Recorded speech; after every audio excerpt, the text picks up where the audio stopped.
बिस्मिल्लाहिर्रहमानिर्रहीम। अल्हम्दुलिल्लाह वकफ़ा बिल्लाहि वकील। हमारा आज का दूसरा क्वेश्चन सिलेबस के लिहाज से टॉपिक है ऑर्गेनाइजेशन ऑफ नर्वस सिस्टम। हमने नर्वस सिस्टम को इन जनरल एक क्वेश्चन की शक्ल में स्टडी करना है। आप इसको दो हिस्सों में कर सकते हैं। एक वो जो मैंने यहाँ से आपको कराना है जनरल डायग्राम के रेफरेंस से, और फिर कुछ चीज़ें इसकी हम दोबारा गाइडेंस से करें। You want to look at here. ये ब्रेन है, यहाँ से लेकर यहाँ तक ब्रेन है, और ब्रेन से आगे यहाँ से ऑनवर्ड स्पाइनल कॉर्ड शुरू हो जाएगी। या देखिए कि ब्रेन को हम क्लासिकली ये तमाम वर्टिब्रेट, या देखिए हम वर्टिब्रेट के रेफरेंस से जिसमें मैमल भी शामिल है डिस्कस कर रहे हैं। ब्रेन को हम तीन हिस्सों में तकसीम करते हैं। First one is called fore brain, second one is mid brain, and third one is called hind brain. अगर हम मैमल्स की बात करें या हायर बर्ड्स में भी ऐसे ही है, तो इनके जो पार्ट्स हैं इनकी फर्दर डिवीजन भी है। फोर ब्रेन में टीलेंसेफलन और डायनेसेफलन। टीलेंसेफलन में cerebrum, olfactory bulb, limbic system और कॉर्पस स्ट्रिएटम शामिल है। उसके बाद डायनेसेफलन है, इसमें थैलेमस, हाइपोथैलेमस, उसके नीचे पिट्यूटरी ग्लैंड और इसके ऊपर की तरफ पाइनियल ग्लैंड भी शामिल है। ये जो ग्लैंड्स हैं they are actually part of endocrine system, लेकिन पिट्यूटरी ग्लैंड दोनों का हिस्सा है। एक तरफ नर्वस सिस्टम का हिस्सा है और एक तरफ वो एंडोक्राइन सिस्टम का हिस्सा है। मिड ब्रेन जिसका दूसरा नाम मेसेनसेफलन है, यहाँ पे इसने एक नाम दिया हुआ, इन दोनों को मिला के प्रोजेनसेफलन भी कहते हैं, जो लफ्ज यहाँ इस्तेमाल नहीं किया गया। मेसेनसेफलन के अंदर एक ही चीज है, ये छोटा होता है साइज में, ऑप्टिक टेक्ट। Hind brain rhombencephalon. इस रोम्बेनसेफलन के आगे फिर दो पार्ट हैं, पोन्स और सेरिबेलम एक हिस्सा है, और मेडुला ऑब्लिंगुस का दूसरा हिस्सा है। अच्छा, अब तस्वीर जो कि इसकी बहुत मैं तो नहीं कहूँगा ये बहुत अच्छी है। इसमें एक चीज शो होनी चाहिए थी, शो नहीं की गई हुई है। ब्रेन के अंदर कनाल या कैविटी होती है, छोटी सी कैविटी होती है। उस कैविटी को या कैविटीज को, जो कि ब्रेन के बहुत से पार्ट हैं, वेंट्रिकल्स का नाम देते हैं। दोबारा गौर कीजिए, मैंने लफ्ज इस्तेमाल किया है वेंट्रिकल, और उसकी जमा है वेंट्रिकल्स। आप में से कितने लोग हैं जो नर्वस सिस्टम के रेफरेंस से वाकिफ हैं कि ब्रेन में जो वेंट्रिकल्स हैं उनके क्या नाम या क्या नंबर हैं? सेमेस्टर 4 में पढ़ा कि नहीं पढ़ा इसके बारे में कुछ? तस्वीर चूंकि प्रॉपर नहीं है, इसमें नहीं दिखाया गया होगा। एनीवन को बताना चाहता हो वेंट्रिकल्स के बारे में, कुछ जानते हैं कि नहीं जानते आप? No answer. नोट कर लीजिए। सर जी। फोर ब्रेन डिवाइड होता है लेफ्ट और राइट वेंट्रिकल में। नहीं, आपने तो और नो नो नो बेटा, आपने गड़बड़ कर दी है। फोरब्रेन डिवाइड नहीं होता। आ, जो सर नहीं, आपने जो लफ्ज इस्तेमाल किया वो लफ्ज दुरुस्त नहीं है। हमारे यूं कह लीजिए कि फोरब्रेन का सबसे बड़ा हिस्सा सेरिब्रम है। जी सेरेब्रम के दो जी वही हिस्से मैं कहने होते लगी हैं। थी। हाँ, नहीं वही ना। याद राइट और रखें कि लेफ्ट वेंट जब आप सेरिब्रम। एक लफ्ज गलत इस्तेमाल कर दें तो उसका मतलब होगा कि दिस इज मिसकंसेप्ट। कभी भी लफ्जों को ऐसे इस्तेमाल नहीं करना कि उसका मीनिंग कुछ और बन जाए। वेंट्रिकल कैविटी का नाम है जो ब्रेन के अंदर है। और जो चीज मैं एक्सप्लेन कर रहा हूँ दोबारा देखिए। अब ये फर्ज कर लें कि ये राइट साइड है, ये लेफ्ट साइड है। सेरिब्रम की सपोज कर रहे हैं, राइट साइड और लेफ्ट साइड के दोनों पार्ट सेपरेट होते हैं, उनको राइट हेमिस्फीयर और लेफ्ट हेमिस्फीयर का नाम देते हैं।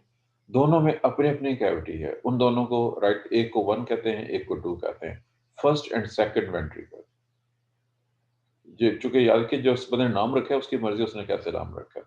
उसके बाद जो नेक्स्ट वाला होगा उसमें थर्ड वेंट्रिकल, और जो लास्ट वन होगा उसके आगे फोर्थ वेंट्रिकल। ये इस तरह से है जो बहर। और ये वेंट्रिकल छोटी सी कैविटी की शक्ल में होता है। इसके अंदर भी वही फ्लूइड होता है जिसको आपने सीएसएफ के नाम से पढ़ा हुआ है। सीएसएफ का नाम याद है, भूल चुका है? जी सर सेरिब्रोस्पाइनल सेरिब्रोस्पाइनल। फ्लूइड याद है सर। चलो ठीक है, ये तीन चार लोगों ने जवाब दे दीजिए इकट्ठा। चले, अब अगला सवाल है कि वो सीएसएफ पैदा कहाँ होता है?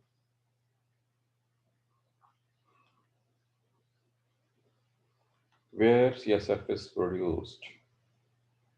सर स्पाइनल कॉर्ड में। क्यों? स्पाइनल कार्ड के अंदर फैक्ट्री लगी हुई है? ब्रेन बड़ा है, स्पाइनल कार्ड बड़ा है? ब्रेन के पैरेंट का इमाम है। ब्रेन के पेरेंट का नाम, ब्रेन में पेरेंट का नाम मैंने पहली बार आपसे सुना है। ये सर आप तक वो कहाँ से सारी पहुंचा? जो कैविटीज है, वेंट्रिकल के कैविटीज है, उनके अंदर ये फ्लूइड होता है, नहीं सेरिब्रोस्पाइनल होता है, मैंने फ्लूइड। ये पूछा पैदा कहाँ होता है। चलिए सुन लीजिए, कुछ चीजें आपके लिए नई हैं। मैं 3 नाम बोल रहा हूँ, ये नाम आपको, हाँ, पहला नाम है जी मेनिंजेस। क्या आप इस नाम से वाकिफ हैं? पढ़ा हुआ है, याद है, भूल चुका है? मेनिंजेस क्या चीज है? Sir covering spinal covering cord of की ब्रेन एंड लेयर्स स्पाइनल। हैं। जी ठीक हो गया। अब स्पाइनल कॉर्ड की लेयर्स। नहीं नहीं नहीं नहीं, फिर आप उल्फत का जवाब गलत हो गया, और जो एक और बच्चे ने जवाब देने की कोशिश की थी वो ठीक था। नोट कीजिएगा, ब्रेन के बाहर, और स्पाइनल कॉर्ड के बाहर भी होती है लेकिन ब्रेन में ज्यादा इंपॉर्टेंट है, ब्रेन ज्यादा बड़ा है, जो कि ब्रेन के बाहर 3 स्पेसिफिक लेयर्स हैं, प्रोटेक्शन के लिए होती हैं। और उन लेयर्स के जो नेम्स हैं, जो लेयर्स के नेम्स हैं वो, आई एम नॉट श्योर आपको याद है कि नहीं याद है। वो हैं जी ड्यूरा माटर, पाया माटर और जी सर, अरेक्नॉइड। याद है। जी ये थ्री, एरेक्नॉइड जी ये थ्री, एरेक्नॉइड्स। ये 3 चीज़ों का नाम मैंने लिया है। और ये लेयर्स, इनके दरमियान में भी ये फ्लूइड मौजूद है, और ये फ्लूइड इन्हीं मेम्ब्रेन्स की जो थिकनिंग्स या फोल्डिंग्स हैं 2 जगह पे, खासतौर पर जहाँ पे ये लफ्ज़ है डायनसेफ्लन, एक इस जगह पे खासतौर पर ज़्यादा मिकदार में पैदा होता है। बहरहाल वहाँ से पैदा होके वहाँ भी मौजूद है, और ये जो फोल्डिंग होती है ब्रेन की, इस जगह पे करके वो उसके अंदर एंटर हो जाएगा। कनाल बहुत बारीक है, जो वेंट्रिकल है बहुत छोटी कनाल होती है, बाहर की तरफ ज्यादा मिकदार में होता है, अंदर की तरफ ये कम मिकदार में मौजूद होता है। इसके अपने फंक्शन हैं जी। बहरहाल हम वापस आ रहे हैं। अब ब्रेन के तमाम पार्ट्स के अपने अपने स्पेसिफिकेशन है, इसके पीछे स्पाइनल कार्ड है। अब चूंकि स्पाइनल कार्ड की डायग्राम्स ऊपर बनी हुई हैं, मैं स्पाइनल कार्ड आपको दिखाने लगा हूँ। ये मुख्तलिफ वर्टिब्रेट के स्पाइनल कार्ड की 3D डायग्राम्स हैं। लैम्प्री में सिंप्लीफाइड है, और ये लास्ट वन है, इसमें हाईली डेवलप्ड होगा जी, ये बर्ड्स और मैमल्स का। इसमें चेक करें, जो मैं पॉइंट आउट कर रहा हूँ, वैसे ये लेवलिंग इसने किसी और में की हुई है। इसको कटाव को फिशर कहते हैं, इसने मेरे ख्याल में, नहीं इसने कहीं लेवल नहीं किया। सुन लीजिए, ये डॉर्सल फिशर कहलाता है, ये वेंट्रल फिशर, फिशर कटाव को कहते हैं। हल्का सा कटाव मौजूद है डॉर्सल और वेंट्रल साइड पर, इसको छोड़ के बाकी सब की स्पाइनल कार्ड में। उसके बाद इसी तस्वीर को गौर से देखिए, इसकी शेप कैसी है, आपको ये क्या लग रही है शेप इसकी, ये जो मैंने जहाँ पे मैंने पॉइंटर मूव किया है। बटरफ्लाई। जी बिल्कुल ठीक है जी, बटरफ्लाई शेप है। अब इसका कलर कैसा है, इसका कलर कैसा है, आप कलर के हवाले से क्या जानते हैं पहले से? ग्रे है ये पूरा जी बिल्कुल लाइक ठीक है ग्रे जी। मैटर और जी, वाइट। ये जो बटरफ्लाई शेप एरिया है ये ग्रे मैटर है, और जो बाहर वाला है वो व्हाइट मैटर कहलाता है। ग्रे मैटर ग्रे क्यों होता है, व्हाइट मैटर व्हाइट क्यों होता है, ये पता है कि नहीं? नहीं सर, चलें, वो उसकी वजह से मेलानिटेड शीथ की वजह से न्यूरॉन्स में होती है और एक में नहीं होती। आपका जवाब रिलेटेड है लेकिन क्लियर नहीं है। नोट कीजिएगा, जहाँ पे ग्रे मैटर है यहाँ पे न्यूरॉन सेल बॉडीज होती हैं। तो सुन लीजिए, ग्रे मैटर में न्यूरॉन सेल बॉडीज होती हैं और उनका कलर ग्रेश होता है, और यहाँ पे जो फाइबर्स होते हैं वो नॉन माइलिनेटेड होते हैं। उसके मुकाबले में जो ये जगह है यानी व्हाइट मैटर, इसमें ज्यादा जो है माइलिनेटेड नर्व फाइबर्स मौजूद होते हैं, और वो उसकी वजह से उसका कलर लाइट या वाइट नजर आता है, लाइट कलर में नजर आता है। इसके सेंटर में जो ब्लैक कलर वाली है ये कैनाल है, इसने यहाँ लेवल की है, न्यूरल कैनाल, ब्रैकेट में चेक कीजिए, इसने क्लोज कर्व लिखा हुआ है, क्लोज क्लोज क्यों लिखा है इसने close, I am not sure. बहरहाल ये कैनाल स्पाइनल कॉर्ड के अंदर मौजूद है। इसने क्लोज क्यों लिखा जी, ये तो मिलर ही बता सकता है, मैं तो नहीं बता सकता उसके बारे में। एक और रेफर चेक कीजिए, यहाँ पे इसने डॉर्सल हॉर्न और वेंट्रल हॉर्न का इस्तेमाल किया। सींग ये जो ऊपर को निकले हुए हैं और जो नीचे को निकले हुए हैं हॉर्न के लिए। पहला स्पाइनल कार्ड आपका कंप्लीट हो गया। मैन की स्पाइनल कार्ड हमारी बैकबोन के अंदर मौजूद है, जितनी लंबी बैकबोन होगी और जिनकी टेल होती है, वो मैन एनिमल जिनकी टेल मौजूद होती है, उनकी टेल के अंदर भी स्पाइनल कार्ड मौजूद होती है।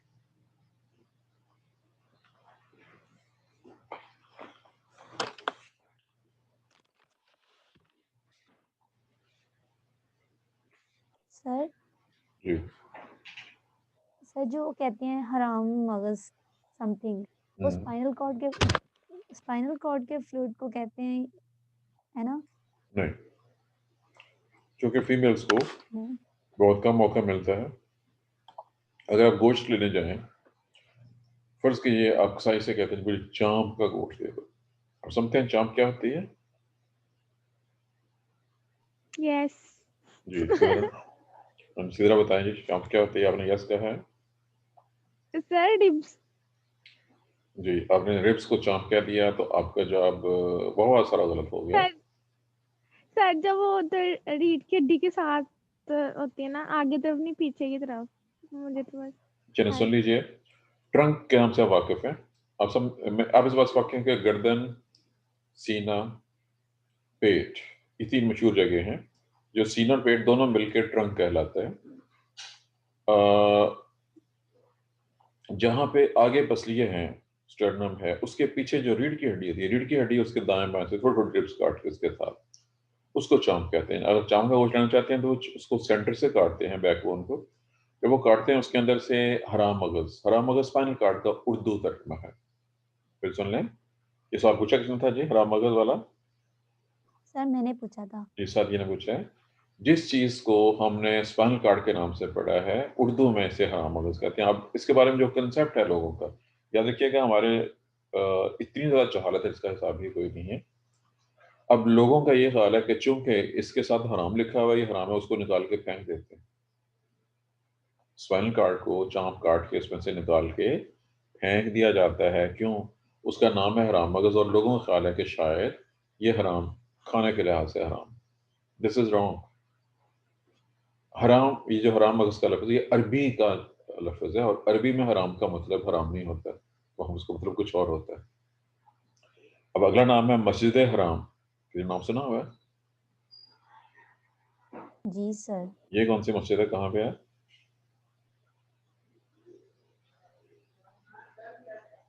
ये कितने लोग वाकिफ हैं?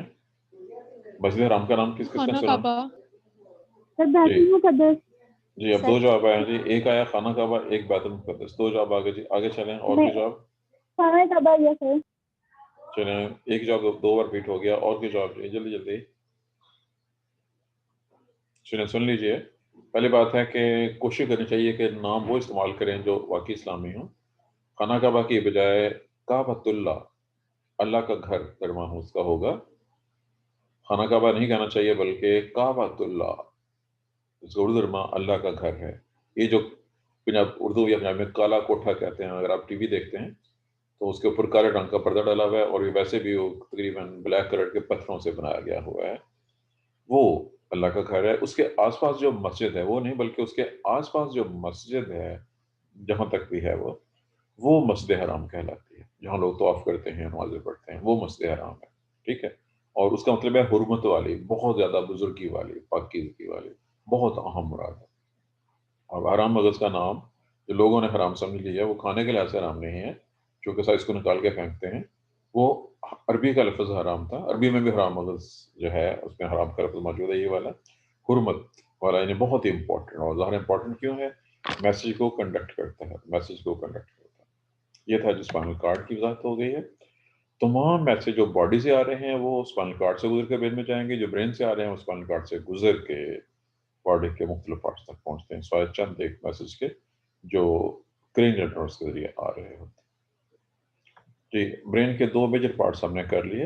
अब याद रखिएगा, जो हमने ब्रेन के वो पार्ट्स देखे हैं अभी ऊपर, बहुत से पार्ट्स थे, इनके नाम लिखे हुए हैं, उनके अपने अपने डिटेल से फंक्शन है। वो फंक्शन आप कहीं और पढ़ सकते हैं, आप अपनी एफएससी को रिवाइज कर सकते हैं। ये यहाँ मुख्तलिफ मैमल्स और अदर एनिमल्स की डायग्राम बनी हुई हैं। ये फ्रॉग है, एलिगेटर है, चिकन है, कैट है, इनके ब्रेन्स, ये इनके ब्रेन्स दिखाए गए हैं। ये आपके प्रैक्टिकल का हिस्सा है, it is part of your practical. अब इसका सबसे आसान तरीका ये है कि डेफिनेटली हर घर में चिकन आता है, मेजॉरिटी लोग चिकन बड़े शौक से खाते हैं। चिकन वाले जब ज़िबा करते हैं तो सिरी काट के या तो फेंक देते हैं या उसको काट देते हैं। आपके फादर ब्रदर जो भी बंदा चिकन लाता है, उससे कहना है कि जी, साई से कहना है कि सिरी जब वो ज़िबा करे, ज़िबा करने के बाद उसको फेंकना नहीं है, बल्कि उसको स्किन समेत काट के दे दे आपको, उसको शॉपर में डाल के ले आए। आपने उसकी डिसेक्शन करनी है, पहले उसकी स्किन ऊपर से उतारनी है, फिर उसकी बोन्स को कट करना है बड़े एहतियात से, बड़े प्यार के साथ, और फिर उसको काट के उसके अंदर से आपने चिकन का ब्रेन देखना है। सिर्फ ये फ़र्क है, ये साइड व्यू दिखाया हुआ है। जब आप चिकन को काटेंगे, आपने डॉर्सल ऊपर की साइड से काटना है, तो आपको ये टॉप व्यू नजर आएगा, ये साइड नजर आएगी आपको इसकी। ये आपने खुद एक्सपेरिमेंट करके देखना है। मैंने सबसे आसान चिकन की स्टडी थी, वो आपको बता दी है। किसी भी छोटे साइज के मैमल, अगर आप एक चूहे को पकड़ के उसके ब्रेन को काट के देखना चाहें तो वो अपने गाल के देख सकते हैं। क्योंकि अगर आप कट्टे का या बकरे का ब्रेन देखना चाहें तो फिर उसको काटने के लिए बहुत मजबूत वाले औजार चाहिए होते हैं। बहरहाल उसकी भी स्टडी पॉसिबल है। किसी भी एनिमल को इनमें से आप हेड को काटना है, ऊपर से पहले स्किन उतारनी है, फिर स्कल को यानी बोन्स को काटना है, उसकी फिर उसके नीचे उसकी ब्रेन की मॉर्फोलॉजी आप देख सकते हैं, उसको स्टडी कर सकते हैं, उसके बारे में तमाम तरह जो जो चीज़ें दिखाई गई इन सबको आप आइडेंटिफाई कर सकते हैं। तमाम मेजर क्वेश्चन बड़े आराम से आइडेंटिफाई हो जाते हैं। उसमें कलर का फर्क ये नहीं होगा जो यहाँ बना हुआ है। आप अगर आप में से किसी ने मगज देखा हो, कट्टे का मगज बाजार से यानी कसाई से मिल जाता है, उसको भी आप ऐसा स्टडी कर सकते हैं। जी, हमारा आज का टाइम चूंकि खत्म हो रहा है जी, किसी वक्त भी जूम बंद हो जाएगा हमारा, तो इसलिए गेट रेडी फॉर क्लोजर। लेकिन बहरहाल आज के लिए हमारा एक हिस्सा कम अज कम, ये काफ़ी बड़ा क्वेश्चन है जी, काफ़ी हद तक ये मुकम्मल हो गया हुआ है। इसमें बहरहाल जो पार्ट्स नज़र आ रहे हैं उनको देख लीजिए। सबसे बड़ा पोर्शन मैन या तमाम हायर मैमल्स के अंदर सेरिबेलम है। सेकंड लास्ट जो दूसरा बड़ा पोर्शन है वो सेरिबेलम है, जबकि बाकी सब चीज़ें छोटे साइज में हैं। ये चीज़ें जो आप देख रहे हैं बाकी मेडुला, नीचे ये पॉन्स है, यहाँ पे ये मिड ब्रेन है, और यहाँ पे नीचे पिट्यूटरी ग्लैंड और हाइपोथैलेमस थैलेमस, ये लिम्बिक सिस्टम है, और ये ऑल्फैक्टरी लोब है। ये छोटे साइज में है। 9/10 पार्ट जो है वो ये वाला है, 1/10 ये है, और ये बाकी सब मिलके टोटल का 1% ही बनता है जस्ट। ये था जी all about brains, spinal cords, ये इनके पोर्शन के। सर जी जी बताइए।